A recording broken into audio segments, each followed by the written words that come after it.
I'm going to present is a winter trip to Kheerganga. Uh, are you all ready to come with me on this trip?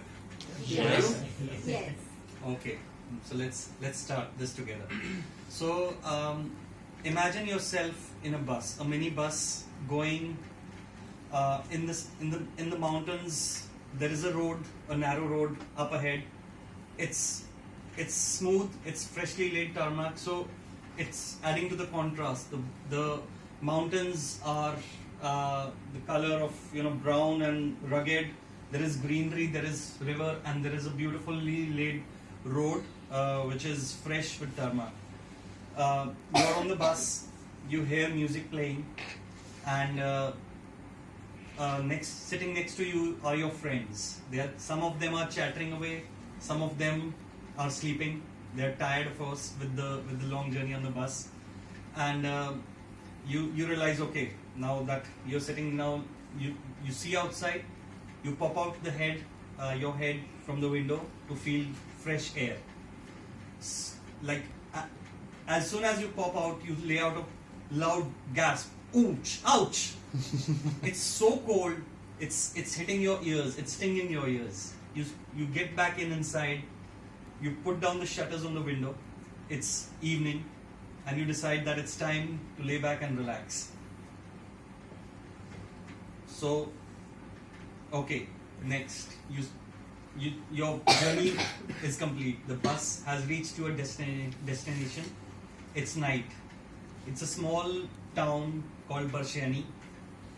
You get down from the bus along with your co-passengers, and you hurriedly cover yourself up. It's biting cold. The wind is hitting your face like anything, and you decide to cover up quickly your face. You smell strong spices, the odor of strong spices somewhere, and suddenly you realize you see that you're hungry. It's the smell of fresh spices burning somewhere that makes you feel hungry, and you decide where is it coming from. So you go out. You see a smallish restaurant with dimly lit. You decide to go inside. There is a table, and there is a plate full of rice and dal with white steam coming out. You start hearing the rumbling noises in your stomach due to the hunger that you're suddenly feeling a lot of hunger, and you hear that in your stomach. So you decide to take a seat, and you shout out, "Give me a spoon!" I see this in front of me, and you say out loud, "Give me a spoon!" And the guy serving that plate, he seems surprised, and he moves nowhere. You fail to understand what's wrong here, but you are hungry. So you pull out your hands. They're shivering, they're cold, but you decide to put your fingers into the rice ball and take it out with your hands.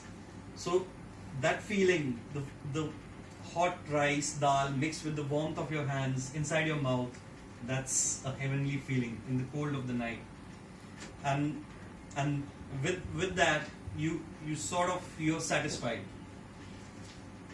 It's the next day. It's late afternoon. You see yourself on a path, a narrow path with rubble, and you're walking down on that path. You see snow on the edges. The path has autumn leaves, yellow autumn leaves covered in the path, and it's so beautiful. Right in front of you, there are mountains with snow-clad peaks and blue skies. You keep on ahead. It's so beautiful. You can't stop yourself, and you keep on going ahead. So suddenly, while walking, you realize you're dead tired. Your thighs are paining, and you seem like with every step that you're taking, it's so heavy that somebody has tied weight to your legs. You can't. You seem to be running out of air, and then you seem to realize. You say out to yourself, "Why did I pack so much in my backpack? It's like I can't carry this on my bag, on my back, and I can't seem to move. I'm so tired. And why walking wasn't so tough? I've been walking all this time, but walking wasn't so tough. Why I'm not able to walk here?" But still, seeing the sceneries up ahead and the path, you continue, you get the motivation and you continue. Long, you just keep on going. It's night. It's night. You're shivering with cold. It's strong winds hitting your face, snow everywhere, and you're in the middle of nowhere. There is no shelter. There is nothing. Just snow, and your feet seem to be frozen. You've run out of options. You say, where do I go now? I can't move. Everything is so cold that even after covering up, you're still shivering. You see a pool of water right ahead in front of you, steam flowing out. You fail to understand why this is not frozen. That's very strange. There's snow everywhere, but this is not frozen. You go ahead and try to see what's there. It's a hot water pool. Wow, it's a hot water pool. But you can't believe it. You rub your eyes out of disbelief that this can't be true. Really, this can't be true. You put in hands in the water. It's hot. The heat through your hands travels in your body, and suddenly you feel the strength back again in your body. You decide to undress and just jump in. That feeling, once you're inside, like all the senses, all the 5 senses have united. You can't even, there's no thought coming in your mind. It's just pure bliss. It's like you see the sky, you lay back on your back, you're floating like a bird.